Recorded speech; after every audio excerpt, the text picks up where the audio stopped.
عمل لگتی ہیں؟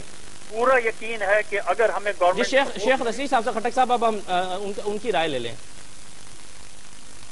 میرے خیال میں پہلے تو خٹک صاحب جس 27 دسمبر کو بے نظیر کی شہادت پہ اس ملتان کے ڈی ایس کو یا صادق آباد کے ڈی ایس کو ضرور چارج کیا جائے. جب ایک ٹرین جل گئی تھی تو پھر 40 ٹرینیں سندھ کی طرف بھیجنے کی کیا ضرورت تھی؟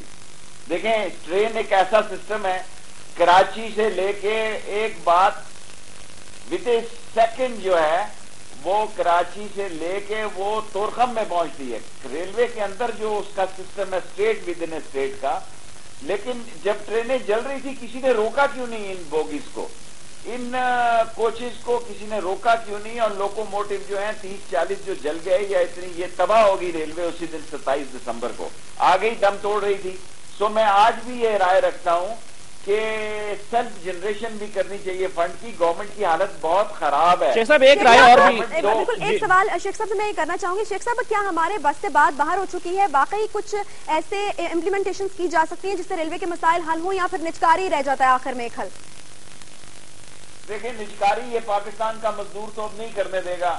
کے پی سی میں یا کے ای ایس سی کیا کراچی میں 4000 مزدوروں کے بعد جو مسئلہ ہوا ہے یہ ریلوے میں بھول ہی جائیں. وہاں ساری سیاسی پارٹیوں کے لیڈر موجود ہیں ریلوے میں، وہاں تو یہ ممکن نہیں ہے. لیکن جو چیز ممکن ہے میرے خیال میں کہ ہمیں سیلف جو ہے اپنے جو فائنانسز جنریٹ کرنے کا سوچنا چاہیے. اور بار بار میں یہ بات کہتا ہوں، خٹک صاحب اس کا جواب نہیں دے رہے. ایک ملتان کی زرعی زمین اور کراچی میں جو ہمارے کمرشل پلاٹس ہیں اربوں روپے کے ممکن ہے، کیونکہ وہاں جو کراچی لوکل ٹرین تھی چائنیز کے ساتھ مل کر وہ صرف جگہ مانگ رہے تھے اور سارا خرچہ، اور بی او ٹی بیسس پہ لائیں گی 1-2 ٹرینیں، کوئی قیامت نہیں آ سکتی. میں دیانتداری سے سمجھتا ہوں کہ 20-30 سال کے لیے 1-3-4-10 ٹرینیں چائنیز کو دیں، جرمنز کو دیں، وہ آئیں گے اور اس سے پیسے خدا کے لیے تھوڑے لیں. لوگوں کی سہولت کی خاطر ان کو بے شک پٹڑی کا کرایہ اور سگنل کا کرایہ اور الیکٹریسٹی ایک واجبی سا لے. یاسمین رحمان صاحبہ سے بات کریں گے. یاسمین صاحبہ یہ بتائے گا کہ اب حل کیا ہے، کیونکہ حل کی جانب ہم بڑھتے ہیں. یہ بتائے گا کہ کیا چیزیں ہیں جو پبلک اکاؤنٹس کمیٹی میں آپ لوگ ڈسکس کر رہے ہیں، سوچ رہے ہیں، کتنی امپورٹنس دی جا رہی ہے اس ڈوبتے ہوئے محکمے کو؟ جی بالکل، جو شیخ صاحب نے کہا میں بھی سمجھتی ہوں کہ سیلف جنریشن یہ صرف ہر وقت یہ کہنا کہ جتنا انجیکٹ کر دیں 35 بلین، یہ پاسبل نہیں ہے جو ملک کے حالات ہیں. آپ یقین کریں لاسٹ میٹنگ میں خٹک صاحب موجود تھے اور کمیٹی میں جب حساب ہوا تو زمینیں جو اربوں روپے مالیت کی ہیں تو ہم جو 1-2 پیراز صرف دیکھے اور بہت سارے اور پیراز کا تو میں اب بہت لمبی بات ہو جائے گی. تو اس میں ہم نے یہ دیکھا کہ جو لیز پہ زمینیں دی ہوئی ہیں قیمتی جو کمرشل یوز بھی ہو رہی ہیں اس کا ہم نے حساب نکالا تو 31 روپے پر منتھ پہ پر کنال زمین تھی. آپ مجھے یہ بتا دیں 41 روپیز، سوری 31 نہیں 41 روپے. تو 41 روپے پر منتھ پہ اگر آپ ایک کنال زمین یا اس طرح دیتے ہیں تو اتنے مہنگے جو ایسے اس وقت کمرشل ہوئے ہیں، میں اربوں کے ہیں.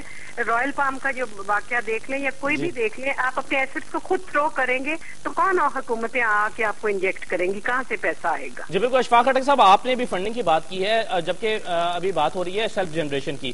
سیلف جنریشن کب کیسے ہو سکتی ہے جب تک آپ کرپشن کو ختم نہیں کریں گے؟ یہ آڈیٹر جنرل کی رپورٹ میں سے میں نے ریفرنسز کو ابھی کوڈ نہیں کیا ہے، جس کے بارے میں جس میں بہت سارے فیکٹس دیے گئے ہیں کہ کہاں کہاں پر بد انتظامی کی وجہ سے پیسے ضائع ہوئے ہیں اور کہاں کہاں پر کرپشن کی وجہ سے پیسے ضائع ہوئے ہیں. تو جب تک ان معاملات کو کنٹرول نہیں کریں گے اور سیلف جنریشن نہیں ہوگی تو پھر معاملات آگے صرف فنڈنگ کی وجہ سے کیسے چلیں گے؟